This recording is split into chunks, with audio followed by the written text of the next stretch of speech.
大家好，我是曹卫东。美、英、澳三国这个奥库斯集团呢，现在建造核潜艇的事呢，可以说八字有了一撇，因为他们是把法国给澳大利亚建造常规潜艇的合同给这个私单之后呢，由美国和英国来为澳大利亚建造核潜艇。那么现在呢，这个商讨的结果是澳大利亚先从美国购买3艘，就是美国现役的弗吉尼亚级的多用途攻击型核潜艇，然后呢，根据使用的情况再决定是否再购买后面的2艘弗吉尼亚级的核潜艇，然后呢，再由英国和澳大利亚联合设计制造澳大利亚自己的核潜艇，而且这个核潜艇呢，可以采用美国的技术。好，我们就按照现在这种规划或者现在商议的这个协议来看它下一步可能是什么样的结果。首先，澳大利亚要向美国支付这些定金，然后由美国的造船厂来给它建造相应的这些就是核潜艇。那么目前拿不到，若干年以后可能能拿到这3艘核潜艇。那么澳大利亚的海军要按照美国的标准，首先去学习培训你掌握核潜艇的使用吗？核潜艇是用来作战用的，除了核潜艇自身以外，它的拳头主要是鱼雷导弹。那么美国现在弗吉尼亚级的核潜艇使用的对陆攻击导弹是战斧巡航导弹，可以打到有1-2千公里这样一个距离。那么反舰的导弹主要是这种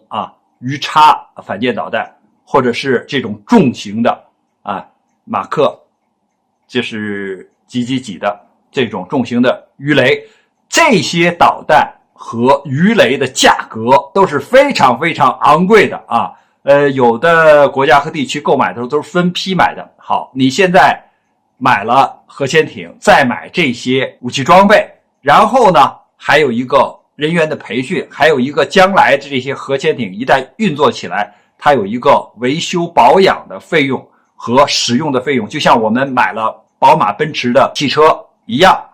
它的使用的费用也是非常昂贵的。那这样的情况下，澳大利亚是不是还有经费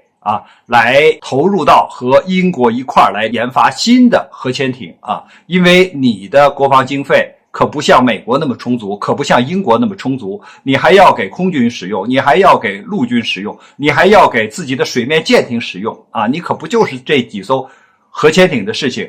好，那么假设它有很多的钱，还可以和英国来联合研发。注意，这个时候它建造的核潜艇已经不是那么多的数量了，因为已经有了3艘美国的弗吉尼亚级的。那么它这个时候再联合研发新型的核潜艇。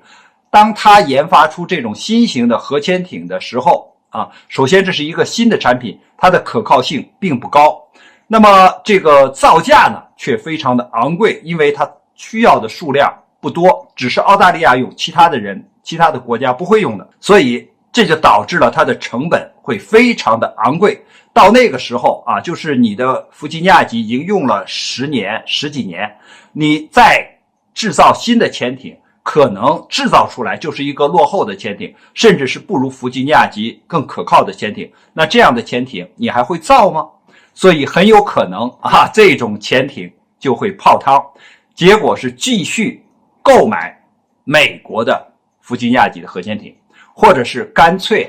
就把这个项目，也就是澳大利亚和英国联合研发的项目给取消掉了，因为你没有那么多的钱来支撑，你也没有那种需要。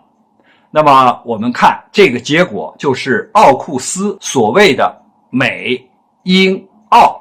联合建造核潜艇，就是澳大利亚从美国购买美国的核潜艇，然后进行核扩散，然后呢就是这些购买的核潜艇来为美国的所谓印太战略服务